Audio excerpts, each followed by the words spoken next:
Jadi tadi sampai mana ya? Pengamatan. Jadi pengamatan saya ulang ya Bapak-bapak Ibu-ibu. Eh, ditulis ya kalau bisa setiap pertemuannya ya, bukan kalau bisa, harus kalau menurut saya ya, karena bab 4 itu harus lebih tebal dari bab yang lain. Itu ya kuncinya, bab 4 harus lebih tebal daripada bab yang lain ya, itu PTK.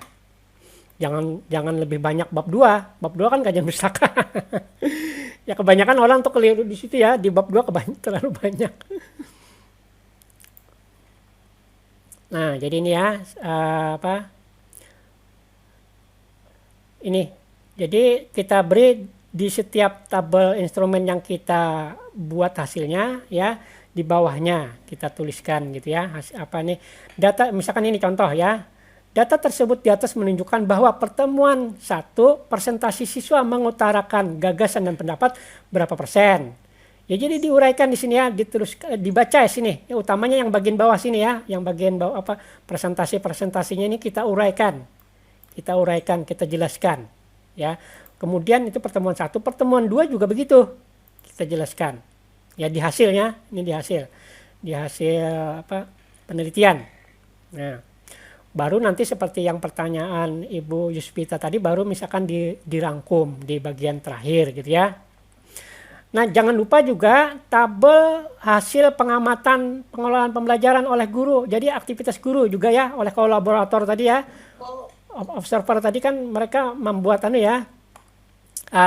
mengisi instrumen yang kita berikan. Jadi jangan lupa juga mencantumkan data hasil pengamatan terhadap guru, format pengamatan terhadap guru gitu ya. Ini kan secara umum itu kegiatan pendahuluan, kegiatan inti, kemudian penutup. Jadi langkah-langkahnya ini sangat tergantung dari tindakan yang kita berikan, kita uraikan di sini. Nah, langkah-langkahnya ini kan ringkasan dari langkah-langkah pembelajaran pada RPP ya. Kemudian kalau terlihat kita beri nilai misalkan 1, kalau tidak terlihat 0, misalkan seperti itu ya. Di sini ya, skornya berapa di sini ya. Itu. Kemudian refleksi. Nah, refleksi ini juga sangat mempengaruhi ya, sangat mempengaruhi apakah itu karya tulis kita atau karya tulis orang lain ya. Kalau kita betul-betul bisa menjelaskan kejadian, jadi tergambar kejadian seperti apa di kelas itu, maka itu sangat bagus ya.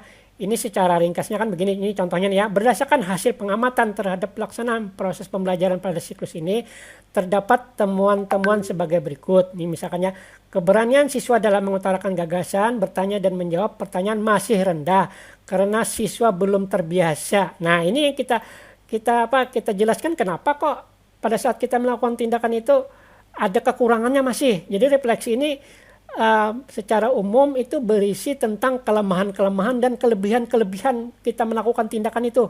Artinya yang menyolok itu kekurangannya apa dan keunggulannya apa. Jadi itu isi refleksi gitu ya. Nah ya. Jadi ini belum terbiasa belajar misalkan ya. Siswa terlihat masih belum banyak percaya diri. Nah itu. Kemudian pengelolaan waktu dalam kegiatan kelompok masih belum efisien karena ada beberapa langkah kerja yang memerlukan waktu lebih banyak. Nah, ini refleksi. Refleksi ini nanti tujuannya untuk meneruskan ke siklus berikutnya. Kalau refleksinya ini sudah bagus, semuanya sudah bagus, berarti tidak perlu kita melanjutkan siklus. Gitu ya, itu. Jadi nanti ini mempengaruhi perencanaan berikutnya. Jadi kita gambarkan apa. Jadi ini sangat dilihat jadi oleh asesor ini, untuk refleksi ini pasti dilihat ya, ya, jadi untuk melihat perbedaan dengan siklus yang berikutnya. Nah ya, kemudian deskripsi siklus kedua sama persis dengan yang pertama ya, uraikan sama ya, tidak berbeda, isi formatnya tidak berbeda ya, tetapi kita akan melanjutkan data-data yang kita peroleh pada pertemuan berikutnya. Jadi ini tadi ada 2 pertemuan di siklus pertama.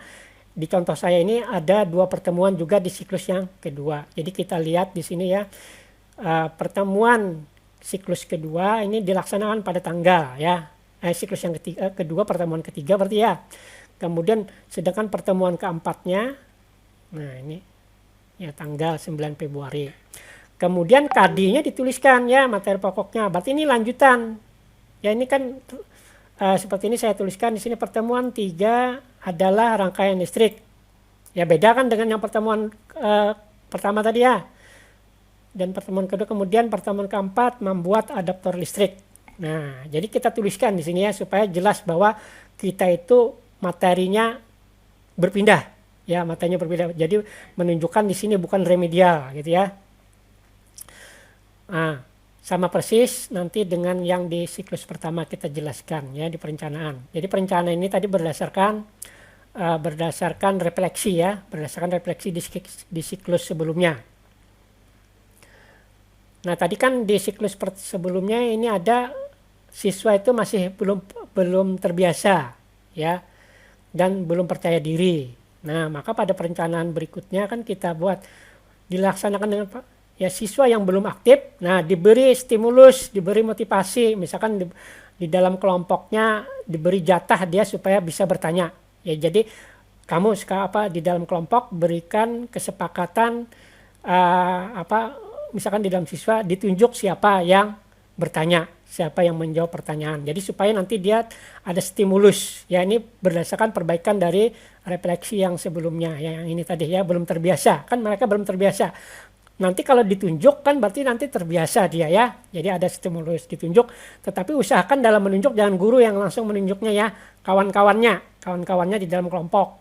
Ya, kamu giliran bertanya, ya, kamu giliran menjawab. Nah, kamu kebagian bertanya, kamu kebagian ini seperti itu ya, supaya siswa terbiasa mengutarakan gagasan dan pendapatnya gitu ya.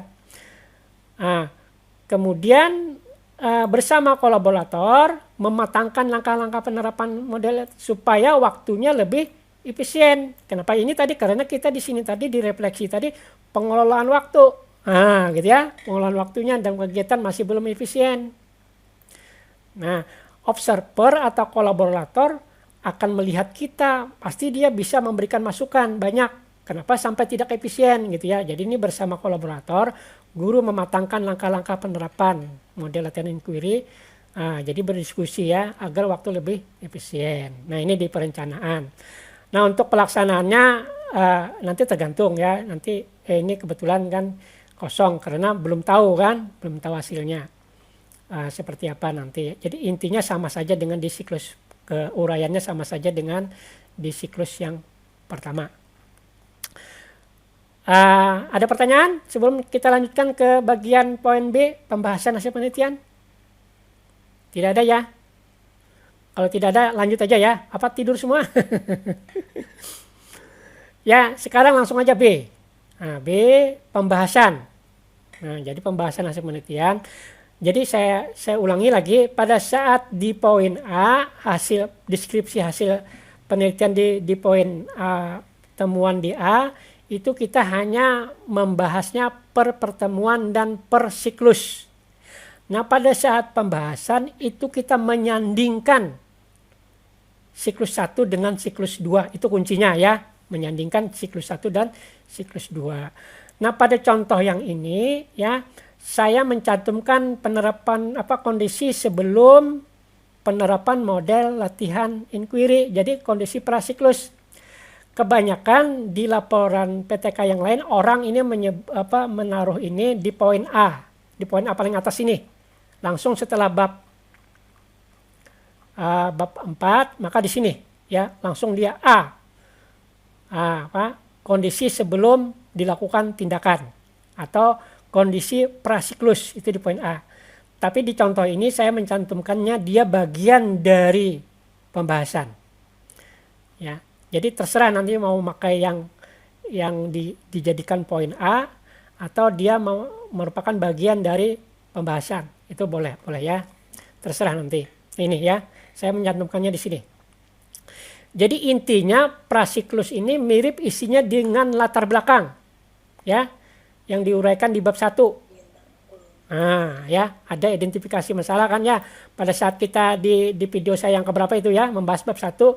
Jadi isi dari latar belakang itu bisa jadi kita ulas ulang di sini. ya kita gunakan sebenarnya copy paste tidak jadi masalah, cuman diedit sedikit ya, diedit supaya tidak sama persis dengan yang di latar belakang bab 1 ya di sini. Jadi kondisinya. Ya, kondisinya itu ya. Ini misalkan ini contohnya. Keberanian siswa dalam mengutarakan gagasan pendapat masih sangat rendah. Hal ini terlihat dari jadi kan pada saat itu kan ada data misalkan dari 30 siswa hanya 1 atau 2 orang siswa saja yang bertanya atau berani mengungkapkan pendapat. Itu disebutkan ya. Nah ini ya, jumlah siswa yang bertanya masih sangat sedikit, kemampuan untuk menjawab pertanyaan juga masih sangat rendah. Kemudian ini guru dalam melaksanakan proses belajar mengajar sangat jarang menerapkan model pembelajaran yang dapat memicu siswa untuk mengutarakan pendapat, bertanya atau menjawab pertanyaan. Jadi ini di sini ya, di kondisi sebelum penerapan model latihan inquiry. Jadi sebelum dilakukan tindakan, maksudnya gitu ya, prasiklus namanya. Nah, baru nanti di bagian B, poin 2-nya, analisis hasil tindakan. Ya, sekarang ini ya, analisis hasil tindakan. Nah, jadi ini analisis ya. Jadi yang di poin ini tadi kondisinya, karena jadi kita menganalisis. Jadi isi yang di sini, Bapak-bapak, Ibu-ibu, dilihat lagi video yang sebelumnya ya, video yang tentang analisis data ya, cara menganalisis data itu kurang lebih seperti itu ya. Jadi kita sandingkan data per setiap siklus. Ini misalkan ini ya, contohnya berdasarkan hasil penelitian yang telah dilaksanakan pada siklus 1, siklus 2 dan siklus 3, kalau sampai siklus 3 terlihat bahwa ada peningkatan pada, kita tulis di sini ya. Ya, alasannya kenapa? Kita uraikan di sini tabelnya ya. Jadi kita menyandingkan setiap siklus. Nah misalkan ini contohnya, mengutarakan pendapat di siklus 1 ini 17%, di siklus 2 20%, di siklus 3 32% gitu ya. Nah boleh juga nanti ditambah di sini prasiklus ya, boleh ditambah di sini lagi prasiklus, misalkan berapa sekian persen, sedikit 5% atau apa, boleh ya, boleh dimasukkan yang prasiklus boleh. Tapi saya menganjurkan tidak perlu, karena nanti dikira orang itu penelitian komparasi, membandingkan komparasi, enggak ya. Jadi kalau menurut saya pribadi langsung saja dari siklus 1, siklus 2, siklus 3 ya. Kemudian ini yang poin berikutnya, bertanya sekian persen, menjawab pertanyaan. Nah kemudian juga ini skor pengelolaan pembelajaran guru dalam menerapkan model latihan inquiry ini berapa skornya gitu ya, kita beri juga skornya. Jadi bukan hanya aktivitas siswa tadi, aktivitas guru juga ada pembahasannya gitu ya di dalam hasil pembahasan ini. Nah dari data ini, jadi pembahasan yang di sini ini dilihat lagi video yang sebelumnya ya, video tentang analisis data. Jadi ini membahas tentang angka-angka yang di sini ya, kita uraikan ya.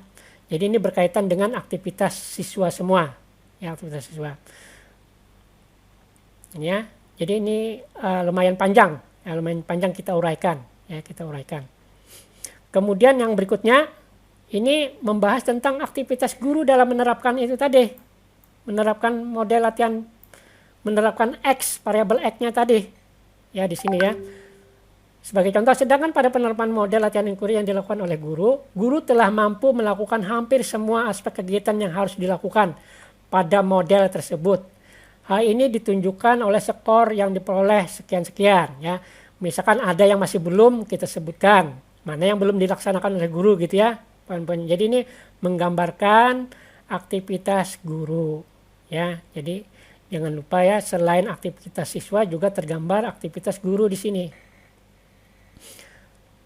Karena yang kita bahas itu variabel X dan variabel Y ya. X-nya itu kan guru, variabel Y berkaitan dengan siswa.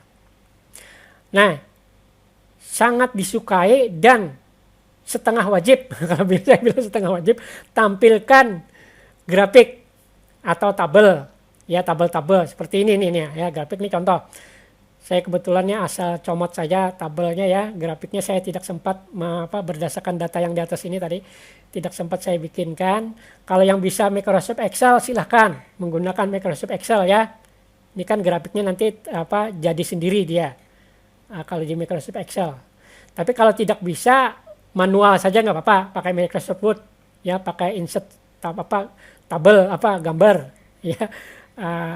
Pakai insert picture, insert shape ya, boleh aja. Ini pakai ini ya. Nah, yang ini boleh. Secara manual boleh. Tapi kalau yang bisa pakai Microsoft Excel bagus ya. Ini tampilkan berupa grafik-grafik. Jadi ini jangan lupa ya, supaya kelihatan bagus hasil pembahasannya ya. Ini misalkan ini mengutarakan gagasan seperti ini. Terjadi peningkatan siklus 1, siklus 2, siklus 3. Kemudian bertanya ya, kemudian menjawab pertanyaan ya. Jadi deskripsikan ya dengan menyandingkan, mengutarakan data-data yang diperoleh ya. Ini nanti Bapak-bapak Ibu-ibu jangan khawatir mengenai bab 4 ini. Setelah kita melalui bab 1, bab 2, bab 3, nanti Bapak-bapak Ibu akan kreativitas sendiri pada saat membuat bab 4. Karena kita mengalaminya sendiri. Ya, sehingga pada saat bab 4 nanti insya Allah saya yakin kita tidak akan kesulitan. Karena itu memang kita alami. Sehingga akan lancar kita membuat kalimat-kalimatnya. Itu kalau memang kita sendiri yang membuatnya. Kalau orang lain, nah itu yang bermasalah. Mereka akan kesulitan membuat bab 4 karena bukan dia mengerjakan ya. Jadi mohon maaf bagi kebetulan ada PTK-nya diupahakan bahasa-bahasanya atau orang lain dikerjakan oleh tukang jahit. Kalau kita mengerjakannya sendiri ya, yakin dalam membuat bab 4 ini tidak akan mengalami kesulitan. Karena kita bisa terbayang di pikiran kita yang terjadi di kelas. Jadi sehingga kita akan mengalir begitu saja pada saat membuat pembahasan ini ya. Jadi jangan membayangkan sulit membuat bab 4 ini, mudah nanti asal kita betul-betul mengalaminya. Gitu ya, mengalaminya. Nah, baru nanti ya ini di bagian ini kita membahas yang berkaitan kita memiliki indikator kinerja atau indikator keberhasilan. Umumnya indikator kinerja itu berdasarkan KKM kalau hasil belajar gitu ya. Ya kalau ini contohnya nah ini ya indikator kinerja, contohnya di sini punya saya. Nah ini ya, misalkan indikator kinerja mengutarakan gagasan. Ya ini kalau kurang dari 5% kurang. Kalau 5% sampai 15% cukup baik. Kalau 16% sampai 25% baik. Kalau lebih dari 25% baik sekali. Kenapa Pak persennya rendah? Ini kan masalah mengutarakan gagasan ya. Untuk kondisi siswa kita kan kalau 100%, 90% nanti habis waktunya untuk siswa saja gitu ya. Jadi ini tergantung ya. Jadi persennya ini berdasarkan kenapa kecil? Karena per 30 siswa. Ya, per 30 siswa. Bisa jadi kalau mau besar presentasinya itu per kesempatan yang kita berikan. Misalkan pada saat kita mengajar kita beri ada 10 kesempatan untuk mengutarakan maka itu akan besar nanti presentasinya. Dari 10 ternyata ada 5 siswa, berarti kan 50%. Dari 10 kesempatan yang kita berikan ada 7 orang siswa. Nah, berarti kan 70%. Ini kenapa persennya kecil? Karena per 30 orang siswa. Gitu ya. Jadi makanya kecil nih ya. Jadi ini kita sendiri yang membuat ya, kita sendiri yang membuat. Kalau KKM kan nanti sangat jelas itu ya. Kalau misalkan dia mencapai KKM, misalkan baik. Kalau di bawah KKM cukup. Kalau melebihi KKM baik. Kalau lebih lagi sangat baik, itu boleh ya kriterianya. Jadi kriterianya ini kita yang membuatnya. Lalu keberhasilannya pada saat yang mana? Pada saat dia mencapai baikkah atau cukup baikkah? Gitu ya. Itu kita tetapkan. Artinya kita tetapkan predikat yang mana untuk indikator kinerjanya, gitu. Itu yang nanti angkanya ya. Kita kembali ke sini. Jadi ini di pembahasan ini tadi di bagian bawah, bagian terakhir kecenderungannya ya. Data tersebut di atas, yang ini contohnya nih ya, menunjukkan bahwa kondisi siswa yang mengutarakan gagasan atau pendapat telah memenuhi kriteria yang telah ditetapkan. Ini kedua kali nih telahnya ya. Ya. Saya buang. Pendapat memenuhi kriteria yang telah ditetapkan. Nah, yakni misalkan di sini tadi ketetapannya hanya di atas berapa persen tadi ya. Misalkan ini baik saja ya. Berarti 16 sampai 25%. Tuliskan di sini 16 sampai 25%, misalkan begitu ya di sini. Nah, kita tuliskan 16 sampai 25%. Ya, jadi ini tergantung kriteria yang kita tetapkan. Ya, kalau kecenderungannya kita merasa siswa kita itu pendiam semua, kita turunkan ininya ya, indikator kinerjanya. Jadi ini patokan untuk target kita, indikator keberhasilan itu ya. Kalau KKM biasanya mencapai KKM ya kalau hasil belajar. Nah, diuraikan di sini ya, diuraikan. Jadi ini masing-masing poin. Tadi kan mengutarakan gagasan, kemudian mengajukan pertanyaan dan menjawab pertanyaan, diuraikan. Sehingga nanti kita tutup paragraf pembahasannya ini dengan demikian dapat disimpulkan bahwa. Jadi ini berupa kesimpulan. Jadi boleh juga nanti kita bikin poin C di sini. Kesimpulan dari hasil penelitian boleh di sini ya. Tetapi boleh ya, boleh tidak di sini ya. Kadang-kadang ada yang menulis poin C di sini ya. Kesimpulan dari hasil ya, ada juga di situ ya. Ada yang menuliskan seperti itu. Tapi dalam contoh ini saya tidak menuliskannya. Jadi bukan kesimpulan bab 5 ya. Kesimpulan dari hasil analisis. Kesimpulan hasil analisis. Hasil analisis namanya ya. Analisis. Ini boleh kita mencantumkan di sini ya. Cantumkan. Tetapi tidak ide pun tidak apa-apa, tidak dituliskan juga tidak apa-apa ya. Langsung aja dibikin paragraf terakhir di sini boleh. Ya boleh. Nah, dengan demikian dapat disimpulkan bahwa penerapan, nah tadi kan penerapan model latihan inquiry dalam upaya meningkatkan keberanian siswa dalam mengutarakan pendapat dan mengajukan pertanyaan ya dapat dikatakan berhasil, misalkan seperti itu ya. Ini kesimpulannya. Kalau misalkan ini pakai subbab khusus berarti agak panjang sedikit, tapi kalau misalkan hanya kalimat ini berarti ini tidak perlu ya, dibuang aja, kan kelihatan tidak enak dipandang. Tidak enak dipandang gitu ya. Nah, itu untuk yang bab 4.